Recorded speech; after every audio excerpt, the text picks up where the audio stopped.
ముఖ్యమంత్రి నారా చంద్రబాబు నాయుడు సెక్యూరిటీలో కీలక మార్పులు చోటు చేసుకున్నాయి. మావోయిస్టుల నుంచి ముప్పు ఉన్న నేపథ్యంలో సీఎం భద్రతా వలయంలోకి కౌంటర్ యాక్షన్ బృందాలు చేరాయి. ఎన్ఎస్జీ, ఎస్ఎస్జీ, స్థానిక సాయుధ బలగాలకు అదనంగా 6 కమాండర్లతో కౌంటర్ యాక్షన్ టీంను ఏర్పాటు చేశారు. ఎస్పీజీ ఆధ్వర్యంలో కౌంటర్ యాక్షన్ టీంకు శిక్షణ ఇస్తున్నారు.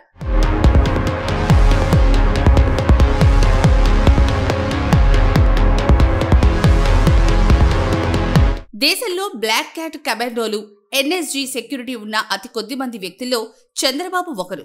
తిరుపతిలోని అలిపిరి వద్ద ఆయనపై నక్సల్స్ దాడి చేసిన తర్వాత ఆయనకు ఎన్ఎస్జీ బ్లాక్ క్యాట్ కమాండోలను కేంద్రం కేటాయించింది. ఇక అప్పటి నుంచి సీఎంగా ఉన్న, ప్రతిపక్ష నేతగా ఉన్న బ్లాక్ క్యాట్ కమాండోలతో పాటు చంద్రబాబుకు భద్రతా వలయం ఎప్పుడూ కట్టుదిట్టంగా ఉంటుంది.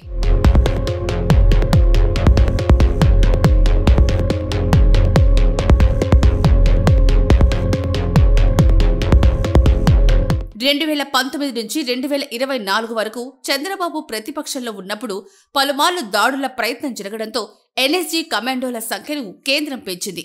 అంతకుముందు 6 కమాండోలు మాత్రమే ఉండగా చంద్రబాబు బయటకు వెళ్లే సమయంలో ఆ సంఖ్యను 12కు చేశారు. వీరు నిత్యం కంటికి రెప్పలా చంద్రబాబును కాపాడుతూ ఉండేవారు. అయితే ఇప్పుడు నక్సల్స్ ప్రభావం పెరిగిన నేపథ్యంలో కౌంటర్ యాక్షన్ టీంను రంగంలోకి దింపారు. భద్రత కారణంగా ప్రజలకు ఇబ్బందులు తలెత్తకుండా, ముఖ్యమంత్రి రక్షణ విషయంలో రాజీ పడకుండా కౌంటర్ యాక్షన్ బృందంలోని 6 కమాండోలు విధుల్లో ఉంటారు.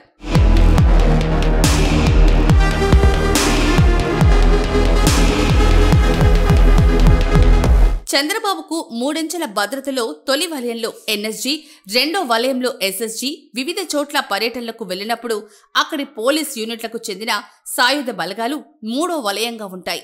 వీరందరితో పాటు సీఎంకు కొద్ది దూరంలో నిత్యం వెన్నంటి 6 కౌంటర్ యాక్షన్ కమాండోలు ఉంటారు. ఆపద సమయాల్లో మొదటి, రెండో వలయంలోని సిబ్బంది ముఖ్యమంత్రిని రక్షించి సురక్షిత ప్రాంతానికి తరలిస్తే కౌంటర్ యాక్షన్ టీం బయట నుంచి దాడి చేసేవారిని సమర్థంగా ఎదుర్కోవడంపై దృష్టి సారిస్తుంది. ప్రధాని భద్రతను పర్యవేక్షించే స్పెషల్ ప్రొటెక్షన్ గ్రూప్ సెక్షన్లో కౌంటర్ యాక్షన్ కమాండోలు రాటుదేలారు. వీరికి ప్రత్యేక డ్రెస్ కోడ్ను అమలు చేస్తున్నారు. నలుపు రంగు చొక్కా, ముదురు గోధుమ రంగు ప్యాంటును కమాండోలు ధరిస్తారు. వీరి చొక్కాకు ముందు, వెనక ఎస్ఎస్జీ అని ఆంగ్ల అక్షరాలు ఉంటాయి.